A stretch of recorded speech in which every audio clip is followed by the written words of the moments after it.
said Neil Johnson, as a director, has been a full-time director for 23 years. He has completed 7 feature films, 500-plus music videos, and a dozen television specials. Having won many awards and having directed in 33 different countries, Neil has the luxury of accepting only the productions he resonates with creatively. His feature film, The Demons in My Head, reached number 7 on the Blockbuster UK video charts in 1998. His second film, To Become One, fared well in the United States and garnered huge amounts of press, opening the doors for his third film, Battlespace. 4 years in the making and shot in 6 different countries, Battlespace was made for a modest $1.8 million. The sci-fi epic boasted effects and sequences reaching far beyond its limited resources. In 2006, he completed 2 smaller films, Bipolar Armageddon and March of the Nephilim, and in 2008 saw the production of the big-budget sci-film Humanity's End, shot on location in Los Angeles, Malibu, and Mojave Desert. Humanity's End eclipsed all of his earlier films in scope and budget. The film garnished a cult following and hit number 75 on IMDb.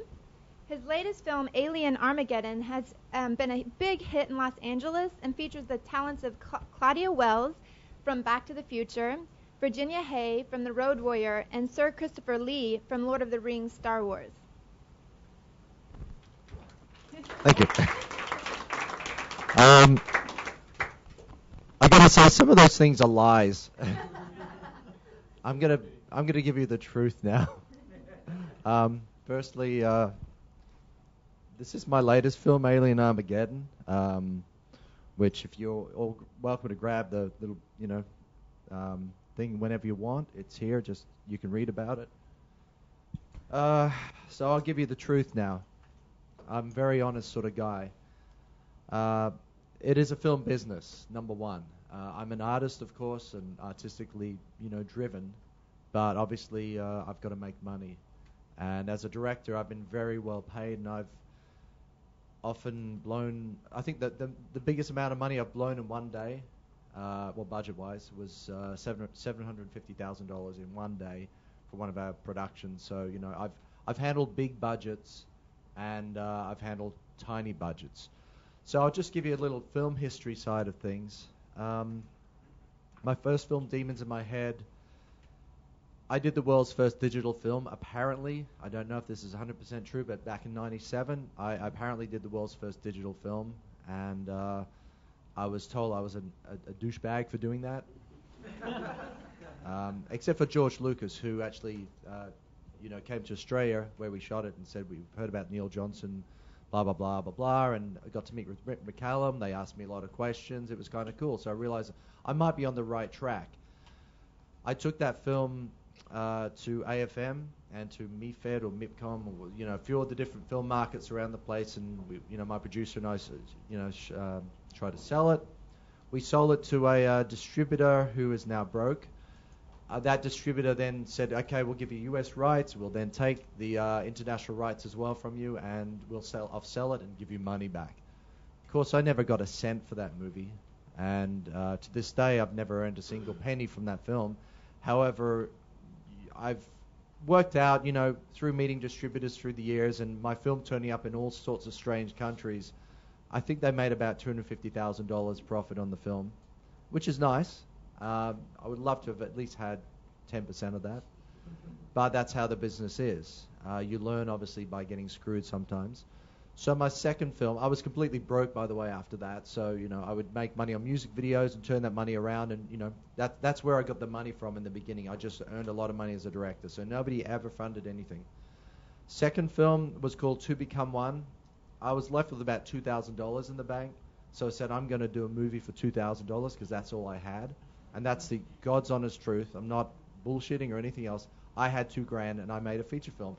Now, the film had multiple locations. We had a massive car explosion, which was about half the budget. I'm really serious. It was done in Australia, where, it's not like a movie town. You can walk around the Gold Coast in Australia and say, look, I'm doing a movie for $2,000. Can you work in it for free? When you've got absolutely no money, everybody jumps aboard and wants to help you. So it's kind of cool. I don't think that works in Hollywood, but it worked for me back then. You know, this is the year 2000. And I blew a car up. I was very proud of that. It was a big explosion. Obviously, I've had some experience on film sets anyway, so, you know, I kind of knew what I was doing. Also, they have a movie studio called Warner Brothers Studio, and we snuck into their movie sets on the weekend. And I had a friend who was an executive producer there, and I said, can you get me on the lot? I want to use that cave set from Pitch Black. And so we had the cave set from Pitch Black for a day, which is kind of strange. And it was great. You know, it looks like a cool movie. The movie has all these locations and everything else. It's very clever with the sets and locations and everything. You know, we had a cast of 35 people who were playing retards. It was fantastic. Because my producer owned an acting class, and then we had all these, you know, people. It was great fun. And, you know, we just pulled in everybody. You know, people can't act. Well, like, everyone can act like an idiot, and that's what we did. So we did a film about a mental institution and killing and everything else, and it worked really well. Film got finished. We sold it. Got into the Hollywood Reporter because of the budget. This is before the Blair Witch thing came out, or about the same time. Went to AFM. They said, you know, I did the movie for $2,100, which, by the way, you shouldn't really do, but, you know, you shouldn't be telling people your real budget. But I did. Because then people said, oh, we'll give you $2,000 for the movie, etc. You know, it's not a clever thing, but I did that. And, of course, I got into a lot of magazines and stuff like that. Fangoria did 4 pages on how we made the film for $2,000. It looks, you know, the film looks good. I mean, for the time, it looked amazing. And then, let's see, we ended up selling the rights to that film. We got in a small bidding war at AFM. We sold the rights. I think I got about $10,000 for the film, which was amazing. So that's profit.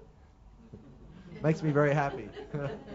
It's more money than I ever made, you know, on a movie. So that was kind of cool. But, you know, obviously, I mean, I was expecting, you know, huge amounts of money. Blair Witch came out at the same time. Oh, we did this for $35,000. It looks like a pile of shit. But it's okay. You know, everyone said you're just copying off the Blair Witch. No, seriously, I really did the movie for $2,000. So we got caught in that little, you know, chaos thing. But the film did get sold. Sold to many territories. Again, you know, the same deal. They sold international rights all over the place. We didn't get a cent from most of those territories, but I did get some US money. I was very happy about that. Had all this marketing happen. All of a sudden, the company that was going to release the film, I won't name them, but they were really nice people. They went broke a month before the film was supposed to hit the shelves. So the film never got released in the US, and that kind of really annoyed me because I had already got paid for the film. And we got like 4 pages in Fangoria magazine and blah, blah, blah. It was a big hype going on. Nobody ever saw the movie in the US. So, you know, that was a pity. So despondent, I kept doing music videos and stuff and lots of, you know, big bands in Europe and everything else and saving my money and saving my cash. I'm a science fiction guy. That's all I really give a damn about, to be honest. The first 2 films are sort of horror films. And I started to notice that the market for horror films is starting to go down. The reason being is that everybody started getting little mini DV cameras and doing horror films. So, you know, they're fun to do, but it's very hard to sell them. So my other 2 films, I noticed they were getting packaged with lots of people selling off lots of 100 movies, 100 horror films in packages of 100. Of course, I'd never see a cent of that, you know. So I realized that horror film movies at the low budget level, you know, you're shooting yourself in the foot. I love science fiction, so I thought, great, I'm going to do a science fiction movie. Third film, Battle Space. It wasn't $1.8 million, even though that's the official blurb. It was $35,000. I mean, whatever. You know, I'm okay to reveal that now because the film's made all its money back plus. Originally, Battle Space had a budget of $1.8 million, and I mean that was the honest truth. We had investors and everything else, and I won't go into the details of how we got them, but you know. People came on board because they realized if I can do a movie for $2,000 and make it look like a movie that cost $1 million, I must be half decent. So they said, okay, we'll give you $2 million to make a sci-fi film. We had script, budget, the whole thing. Investors from multiple countries, Canadian money, you know, all that sort of tax breaks and everything else. I'm not the expert on that, by the way. I mean, these guys are gods to me because they know what they're doing. You know, I can make movies, but the money side of things, it just bamboozles me. So anyway, all of a sudden, WorldCom crashed. You know, there's WorldCom thing and everything else. So I think it's 2002. All the people started pulling their money out of everything. They got scared because, you know, oh, we're putting money in, and everybody wanted like instead of 10% of the budget, for financing, people wanted 50% of the budget. Have you guys ever had that happen? Whether somebody finds the money and they want half the budget as a fee, and it was kind of sad that was happening. But, I took what I could and tried to get the movie made. Then pretty much all the financing fell apart. We were already in Arizona about to shoot. I shipped everyone across early and in the desert. And so everything fell apart. So I started rewriting the script in the desert and sold the house because, back then I had money. And got the movie made, had 35,000 equity in the house. Got the movie made for 35 grand. It wasn't a great film, I'll be honest, because I had to completely rewrite it to a low budget. But, it kind of looked decent. It had a lot of special effects. Then I had, some of my deposits and everything else. I gave the deposit to the effects company early because they wanted the money and wanted to start work on the effects early. They went broke. This is a company in Germany. So they went broke, and they had a lot of my masters and everything else. So I had to get all that stuff back from them. I think I lost about $80,000, dollars just on the effects deposits and everything else. So, the movie really cost me more than that, but I'm talking about a cash shooting budget. So I had to learn how to do the special effects myself, and that's fine. So it took me 3 or 4 years to get the movie done, I think in total. But, it looked okay. It was sellable, and that was the thing. So I took it to the film market again, walking the halls and everything else. And I thought, I'm not going to talk to you guys, not going to talk to you guys. I know you guys are full of crap, and you guys are, blah, blah, blah. Met one sales agent. He was full of shit. And, well, I'm going to say I like sales agents, by the way. I'm just going to fix that because, sorry. There we go. It'll bug everyone. Sales agents are really cool. I found one sales agent who I had met before, and just walking the halls. He didn't want my other films because they're not that great, but he looked at my new film, science fiction film. He said, "Well, I'm setting up a new company, and I want your movie, and I want it to be my new flagship film." So he took it, and the movie cost $35,000. By the way, I told him it cost $1.8 million. He said, "No, it didn't." I said, "Well, whatever." He wasn't stupid, okay? Let's not be too stupid about this. But it looked good. So the thing was, he set up his new company as a sales agent. He's wonderful. I still have him as my one of my sales agents to this day. He's a wonderful person. So I love sales agents because after 3 movies, I hadn't made a cent. Third film comes up. All of a sudden, he says, "I've sold this territory. I've sold this territory. This blah blah blah blah blah." And here's a check. And I went, "Holy shit. Can this be? Somebody's actually giving me money. There's an honest sales agent / distributor in this world." And I made a ton of money on the film. I'll be really honest. I mean, it turned a huge profit because this was, I think, 2003. And the market was good in 2003, wasn't it? Comparatively speaking. So, it's still sold over 2004 and stuff. And I was like, holy shit, this is a business. I can actually make money from this film. So I realized that science fiction is kind of cool. Not everybody can do it. As I said, I love science fiction. It's all I care about. So that's why I said I'm going to only do science fiction because, A, it's turning a profit. B, it's all I dream about anyway. I mean, I'm just a Star Wars freak, let's be honest. And, I just, it's all I give a damn about anyway. And it's the only thing I could spend 4 years making that would just make me personally happy. So I realized I'm just going to focus on sci-fi and just do science fiction films. So that was good. And as I said, it was all my own money. So how do you get the finance and everything else? 35 grand. Okay, I know. Has anyone here spent like more than 25,000 on a short film? Okay. Yeah, I mean, me too. Back in the day. But it's nice to be able to turn a profit from that sort of investment. And that sort of taught me exactly how the business really works. It is a business. So I took all that money. I kept working and I basically took my first 2 films, which, the rights had gone off out in the world and they'd sold and I'd never made a cent on them. So how am I going to make my money for my first 2 movies? So what I did, again, this is a secret. My first film, Demons in My Head, I renamed it Nephilim and shot an extra 20 minutes, blew it up to high definition, because I had all edit suites and everything else. Made new special effects and renamed it Nephilim and released it. And then I did my second film, To Become One.